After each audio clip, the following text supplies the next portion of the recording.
Salut à toutes et à tous, bienvenue à l'heure Novo avec Bettina Perrono pour vous servir à cet espace de partage à travers la poésie en vers, en prose et en musique.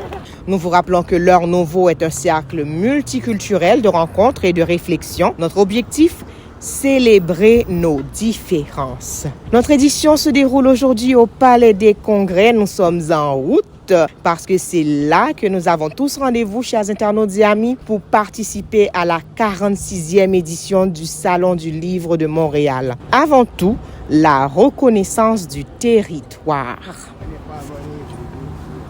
Nous reconnaissons que ce rendez-vous intitulé l'heure Novo se déroule sur le territoire traditionnel non cédé des peuples Kanyan-Kiaka de la Confédération Haudenosaunee, Huron-Wendat, Abénakis et Anishinaabe. On y est au Palais des Congrès de Montréal. C'est là que ça se passe, chers internautes et amis. Toutes nos rubriques à l'heure Novo pour cette édition se déroulent ici, en plein milieu du Salon du Livre de Montréal. Alors, rejoignez-nous, il est encore temps. On commence cette fois avec l'heure Novo d'eau pour vous expliquer ce qui se passe en ce moment à Montréal. Vous pouvez entendre tout autour de nous les gens qui se parlent, des familles qui discutent. Il y a plein de monde. C'est toute une ambiance, chers internautes et amis. Plus de 1800 auteurs, autrices vous invitent. Une programmation abondante s'adapte à vos disponibilités et à vos envies de diversité. Alors que les signatures et dédicaces ont lieu ici, au Palais des Congrès, tout un réseau d'espaces bibliophiles vous convie à une grande variété de rencontres littéraires à travers la ville du matin au soir. Des écoles, des bibliothèques et librairies, des centres culturels et salles de théâtre, des cafés et bistrots, des contes pour enfants, aux analyses politiques, des recueils de poésie ou de nouvelles, aux romans d'amour ou d'aventures palpitantes, des séances de lecture ou présentations dramaturgiques au rendez-vous du slam. Rendez-vous sur le site www.salondulivredemontréal.com où vous trouverez les informations pour vous guider. Encore une fois, bienvenue à l'espace l'heure Novo. Nous sommes en ce moment au Palais des Congrès pour participer à la 46e édition du Salon du Livre de Montréal autour du thème Être humain. Il y a tant à voir, tant à lire, chers internautes et amis, et c'est un délice. Rappelons-nous quand même que nous avons un rendez-vous au kiosque 1713 pour la rubrique l'heure Novo mot. Alors, direction kiosque 1713. En cours de route, notre rubrique l'heure Novo là. Faisons-nous accompagner par un ange aux émotions profondes et contagieuses. Il s'appelle Dimash Kudaibergen. Il est du Kazakhstan, en Asie centrale. Comme un certain Amadeus Mozart à ses débuts, ce petit génie apprend la musique comme langue maternelle. L'une de ses plus belles compositions que nous allons partager aujourd'hui est en russe et porte le titre « L'amour des cygnes épuisés ». À souligner que cet oiseau majestueux qui est le cygne est un symbole de l'amour absolu. Il se lie à une seule compagne et reste avec elle toute sa vie. Séparés en couple de cygnes, ils meurent tous les deux littéralement. Посмотри мне в глаза, ты прости мне. Я сожалею, я люблю тебя, жизнь моя без тепла, я тобой болею, удержать не смогли, мы устали, нам очень трудно. Я совсем один, ты пойми, без любви ничего не нужно. Не могут жить в разлуке лебеди, подожди, не спеши, не говори, что чувства позади, нет назад пути. Не могут жить в разлуке лебеди, подожди.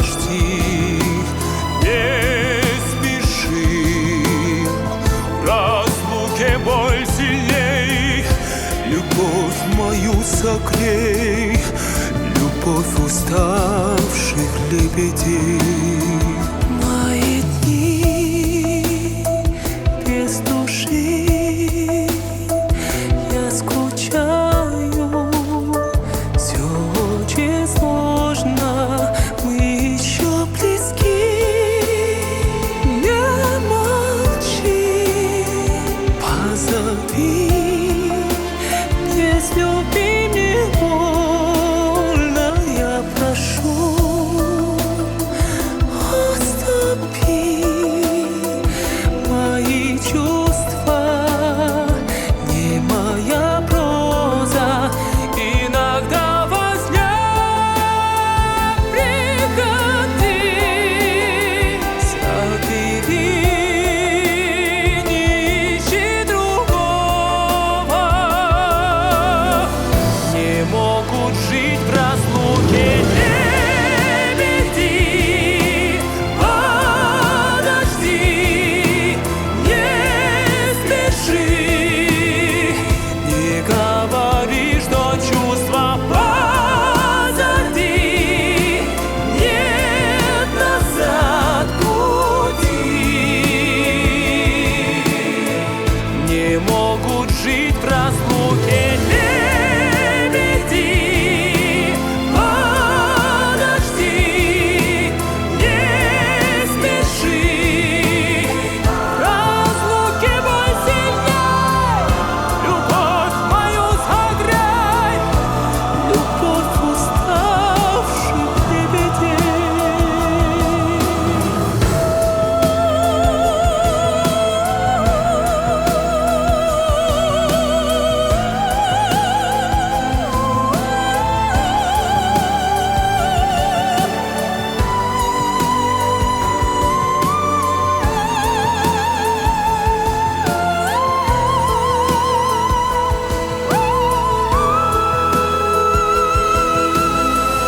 не могут жить в разлуке лебеди.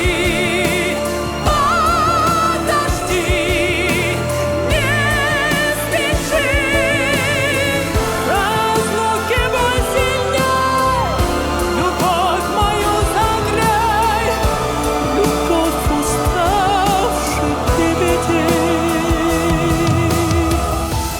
Разлуки боль сильней, любовь мою согрей, любовь уставших лебедей, лебедей.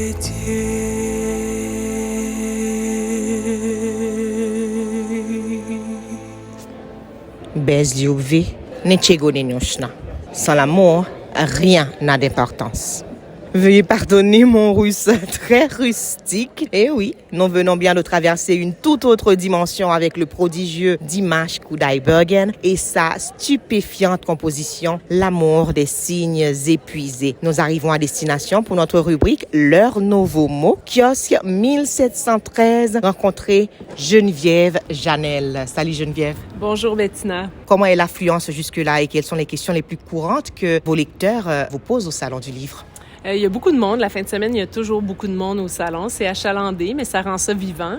Et ce qu'on me demande le plus souvent, c'est pas mal d'où est venue l'inspiration pour ce roman. Pourquoi je me suis intéressée à ce sujet-là. Justement, c'est la question qu'on va vous poser tout à l'heure. Mais déjà, quels sont les livres qui seront en dédicace en 2023? Et est-ce que ce sont des romans, des recueils de nouvelles? Parlez-nous un petit peu de votre bibliographie. Alors, j'ai 4 romans à mon actif. Je suis là principalement pour signer pour le dernier qui s'intitule « Prendre son souffle » parce que souvent, le salon, on met de l'avant les plus récents. Mais mes autres romans, le troisième s'intitulait « Pleine de toi ». Il y avait « Odorama » et le tout premier qui est sorti il y a déjà un bon moment s'appelle « La Juche ». Votre dernière publication, Prendre son souffle, justement, qui est en dédicace cette année, il raconte l'histoire d'un couple où le jeune homme sombre progressivement dans une situation de mobilité très réduite, une expérience dure également pour la jeune femme amoureuse, pour la famille et les amis. En vous lisant, Geneviève, on se demande comment vous est donc venue cette idée de raconter la réalité d'un proche aidant quand même au Québec? J'ai côtoyé un couple qui était dans cette situation. C'est pas leur histoire qui est dans le roman. Même que dans le couple que j'ai connu, c'était la femme qui était atteinte, alors que dans le roman, c'est l'homme du couple. Puis ça m'a vraiment marqué de les côtoyer, de les voir aller. Elle, dont le corps se refermait sur elle-même, qui avait toute sa tête, mais qui devenait prisonnière de ce corps carapace un peu, qui l'empêchait de continuer sa vie comme elle aurait voulu. Et lui, proche aidant, qui était d'un amour, d'une dévotion tellement remarquable. Cet aspect-là d'abnégation dans l'amour m'a beaucoup parlé, puis j'ai eu envie d'explorer ça, puis de montrer jusqu'où l'amour pouvait aller. C'était quoi le courage de s'engager pleinement dans une relation comme ça, puis d'être là pour l'autre. Une énorme sensibilité, beaucoup de courage aussi, on le sent dans la lecture. Mais vous êtes maman aussi, Geneviève, vous avez des enfants. Quelles sont les combines qu'une maman qui a un emploi peut trouver pour pouvoir trouver le temps, écrire, tout ça? J'aimerais dire qu'il y a des petits trucs faciles puis que vous puissiez les noter. Il n'y en a malheureusement pas. C'est vraiment, vraiment difficile de combiner tout ça, de travailler à temps plein, d'être maman, de trouver du temps pour l'écriture. Je pense que ça relève de la discipline. Pour moi, c'est quand on tient à quelque chose, quand c'est nécessaire à notre survie, comme l'écriture, par exemple, on trouve le temps, on gruge le temps, mais ça demande d'être capable de rentabiliser chaque minute. Il y a comme une espèce de, OK, là, j'ai 1 heure, faut prendre cette heure-là, faut la saisir. Il n'y a pas de paresse, il n'y a pas de procrastination. Faut être très efficace et oui. Alors, est-ce qu'il y a des postures un peu genre bizarres qu'on peut trouver une maman en train d'écrire? C'est surtout le soir très tard, je dirais. Faut sacrifier sur le sommeil. Avant de vous laisser avec vos lecteurs, seriez-vous partante pour partager avec nous un court passage de parmi vos préférés, en tout cas de Prendre son souffle? Oui, avec grand plaisir. Il eût mieux valu que je ne te rencontre jamais, amour de ma vie. Mais voilà, c'est arrivé. Je me dis parfois que je suis injuste, qu'un tour de montagne russe avec toi vaudra toujours mieux qu'une vie entière dans la grande roue avec qui que ce soit d'autre. Reste qu'il y a de ces jours où, au plus profond de mon ventre, je souhaiterais ne pas avoir traîné au lit ce matin-là. J'aurais eu le temps de prendre un café à la maison et je me serais pas retrouvée sur ton chemin de cycliste pressé, mon latte à la main. Tu ne m'as pas renversé, mais c'est tout comme. Tu m'as frôlé à grande vitesse, comme les trains azur du métro caressent souvent le visage des vingtenaires trop absorbés par leur cellulaire. Leurs pieds profitent alors de leur inattention pour flirter avec la zone jaune bosselée tout au bord du quai, l'attrait inconscient du vide. C'était peut-être ça pour moi aussi, qui sait. J'ai sursauté violemment et le latte à 5 $ du Café La Rue s'est retrouvé sur mon chemisier blanc. Le fameux chemisier blanc ample et androgyne de chez Coss qui m'avait coûté 1,5 bras et grâce auquel j'espérais donner un peu de crédibilité à ma jeune vingtaine dans mon premier vrai boulot d'adulte. Je t'ai envoyé chier entre 2 gémissements de filles ébouillantées et quelques sacres, te croyant déjà loin. J'en avais vu d'autres de ces cyclistes remplis d'eux-mêmes qui te presque tuent puis te font un doigt d'honneur, l'épaule tordue vers l'arrière pour que tu le vois bien sans même se retourner pour te regarder dans les yeux en t'envoyant chez le diable. Mais tu étais là, un pied au sol, contrit, me tendant ta serviette à sueur. J'ai regardé tes yeux et voilà, c'en était fait de moi. La possibilité d'une vie sans toi n'existait plus. J'ai pensé à ta mère qui devait bien savoir depuis ta petite enfance qu'elle avait façonné une machine à broyer les cœurs. Ça se fait pas, léguer de tels yeux à son fils. C'est cruel ou inconscient. Un flagrant manque de solidarité intergénérationnelle. Tu me regardais avec 2 bouts d'océan clair, 2 découpures prélevées à même ces étendues turquoises où j'aimais plonger ma bonbonne au dos. Et le reste de toi n'était pas en reste, justement. Même ta serviette à sueur semblait douce et propre, comme fraîchement volée dans un hôtel germain. Le genre d'homme dont la transpiration fleure la forêt boréale et la pluie d'automne. Sur le coup, je me suis dit que tant qu'à commencer ma journée brûlée, je n'aurais pu trouver meilleur feu. Je ne pouvais pas savoir. Wow, un style tout à fait délicieux. Alors, est-ce qu'il y aura un autre passage qu'on pourrait entendre?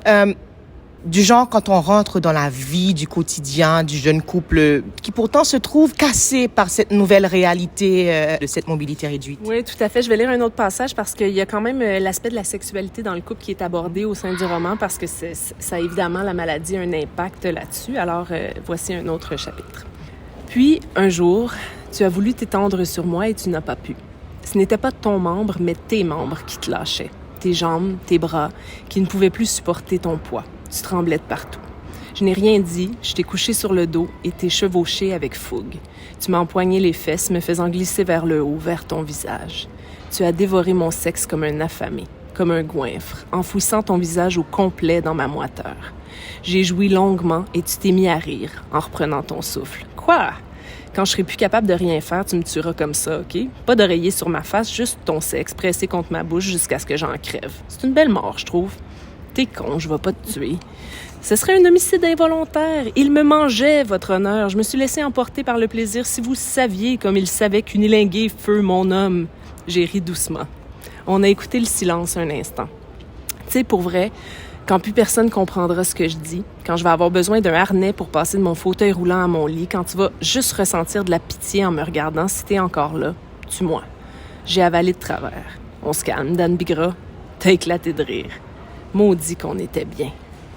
Merci Geneviève, de l'humour, une écriture franchement irrésistible. On ne peut s'empêcher de rire, de pleurer à vous lire. Merci de nous avoir reçus à l'espace L'Heure Novo au Salon du Livre en plein. Hein? Merci beaucoup à vous de me donner cet espace pour parler de ce roman qui a beaucoup fait pleurer, je dois le dire, mais on m'a dit que c'était à la fois déchirant et lumineux. Alors, ça fait du bien des fois de laisser sortir tout ça. Une très belle description, justement, et tout à fait juste. Passez la voir, chers internautes et amis, au kiosque 1713, au Salon du Livre de Montréal. Venez donc au Palais des Congrès, c'est là que ça se passe.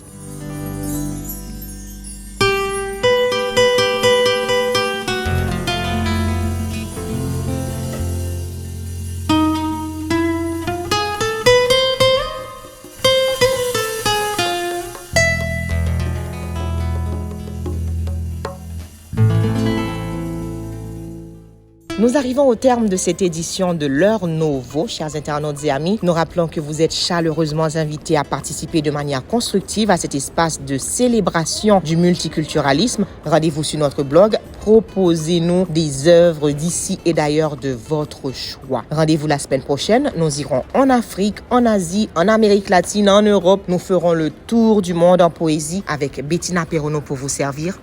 À tantôt.